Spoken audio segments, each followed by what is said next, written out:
Output options.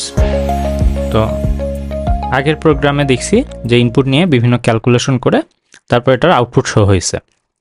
তো এটা already show হয়ে গেছে। যেটা আউটপুট করার কয়েকটা অপশনের মধ্যে সবচেয়ে সিম্পলেস্ট যেটা, সেটা হলো কোনো একটা ভ্যারিয়েবলের আউটপুট দেওয়ার জন্য ওই ভ্যারিয়েবলের মানে ওই কমান্ড লাইনের শেষে সেমিকোলন দিব না, তাহলেই আউটপুট হবে, আউটপুটটা ডিসপ্লে হবে অটোমেটিক। এটা হলো অটোমেটিক আউটপুট সেমিকোলন না ইউজ করলে। দেন আমি যেটা দেখব সেটা হলো ডিসপ্লে ফাংশন দিয়ে। ডিসপ্লে ফাংশন দিয়ে আমি ডিসপ্লে ফাংশনের ভিতরে কোনো একটা ভ্যারিয়েবল নেম যদি দেই তাহলে ওইটার ভ্যালুটা ডিসপ্লে হবে। এছাড়া আমি ডিসপ্লে ফাংশন দিয়ে যে কোনো টেক্সটও ডিসপ্লে করতে পারবো। তো ডিসপ্লে ফাংশনের ভিতরে যে কোনো টেক্সট যদি আমি দেই তাহলে সেটা আউটপুট হবে। তো এখানে যে সেমিকোলন ইউজ না করলে সেক্ষেত্রে কি হয়, যে ভ্যারিয়েবলের নেম এবং সাথে ওটার ভ্যালুটা ডিসপ্লে হয়। বাট ডিসপ্লে ফাংশন যদি আমি ইউজ করি, ডিসপ্লে ফাংশন ইউজ করে সেই ভ্যারিয়েবলটা দিই তাহলে জাস্ট ভ্যারিয়েবলের ভ্যালুটা আউটপুট হবে।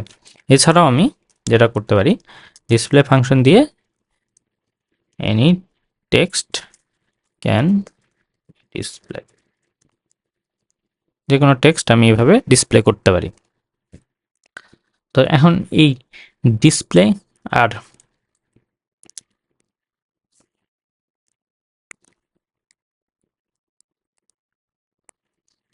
ডিসপ্লে ইউজ করে এই যে এখানকার যে আউটপুটটা, এটা মোর অর্গানাইজড ওয়েতে আমি ডিসপ্লে করতে পারি। যেমন ডিসপ্লে ইউজ করে রেখে দিতে পারি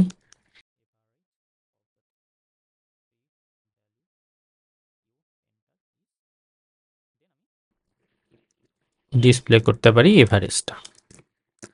তো এখন যদি এটা রান করি তাহলে তিনটা ভ্যালু দিতে হবে, 16, 15, 18। তো এখানেই যে এভাবে যদি দেখি যে average of the three value you entered is 16.33। More organised ওয়েতে কিসের আউটপুট সেটাও বোঝা যাচ্ছে। এভাবে আমি যখন রেজাল্টটা শো করব টেক্সট দিয়ে যে এটা আসলে কিসের আউটপুট, তো ডিসপ্লে ফাংশন ইউজ করে এভাবে আমি আউটপুট করতে পারি।